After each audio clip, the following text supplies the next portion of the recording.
দেখুন, যখন কোনো একটা ব্যক্তি পুরো টার্গেট করে নেই কোনো একটা ভালো জিনিসকে নিয়ে আসার, কষ্ট করতে হয়, তবে সেটা বেশি দিন কষ্টকর হয় না। আজকে যদি আমরা দেখি, এই যোগ প্রাণায়াম এটা আদি অনন্তকাল থেকে ভারতবর্ষে চলে আসছে। ঋষি মুনিরা এটাকে শুরু করেছিলেন।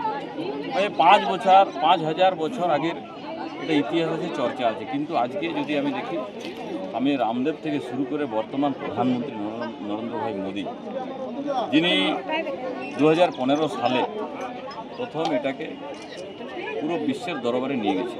প্রায় 180টার বেশি দেশে আজকে বিশ্ব যোগ দিবস পালন করছে। এবং এটা ভারতবর্ষের বিশেষ করে মাননীয় মোদীজির নেতৃত্বে যেভাবে এটাকে এগিয়ে আনা হয়েছে, মানে খুবই গর্বের বিষয় এবং আনন্দের বিষয়। কারণ বাকিরা এটাকে অন্যভাবে নিত। আমি পলিটিক্যাল বলতে চাই না, তো আপনারা জানেন এর আগেও বহু রাজনীতিবিদ এসছে কিংবা এখনও আছে, তারা কেউ এটাকে সহজ সরলভাবে মানুষের মধ্যে পৌঁছানোর জন্য কোনো উদ্যোগ নেয়নি।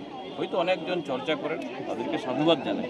আজকে পুরুলিয়াতেও আমরা এমএসএ ময়দানে, এখানে আমাদের মাননীয় মন্ত্রী নদিয়া চাঁদ বাউরের উপস্থিতি এবং জেলা প্রশাসনের অধিকারীরা উপস্থিত ছিলেন।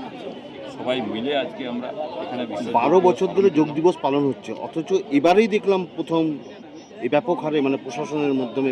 দেখুন, এর আগে পশ্চিমবাংলায় যে সরকার ছিল, সেই সরকার কোনো রকমই উদ্যোগ নেয়নি। ভারতবর্ষের যে কেন্দ্রীয় সরকার 2015 সাল থেকে পুরো ভারতবর্ষ ব্যাপী করে আসছে, যেখানে যেখানে বিজেপি শাসিত রাজ্য, বিশেষ করে পশ্চিমবাংলা, সেখানে যোগ দিবসকে একদম ব্যান করে রেখেছিল। যোগের দিনে আরও কাঁ ছি কিসব করতো আর কি দিদিমণি, তো মানুষ প্রত্যাখ্যান করে দিয়েছে। সবাই চায় যোগ হোক, প্রাণায়াম হোক, শরীরচর্চা হোক, সুস্থ থাকুক, হাসপাতালের লোড কমে যাক।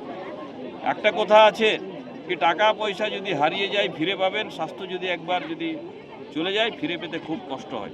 সেই জন্য আগে স্বাস্থ্যই সম্পদ হচ্ছে, সেই জন্য করো যোগ, রহ নিরোগ। আজকে দেখলাম যে একজন 100 বছরের বৃদ্ধ যে নাকি 100 বছরের বৃদ্ধ নয়, 100 বছরের যুবক। যেটা আমরা করতে পারিনি সেটা উনি করে দেখিয়েছেন। শীর্ষাসন থেকে শুরু করে প্রত্যেকটা বিষয় উনি দেখলাম একদম পুরোপুরি যোগের যতগুলো প্রয়োজন, যতগুলো দুনিয়ায় আছে সব জানেন উনি।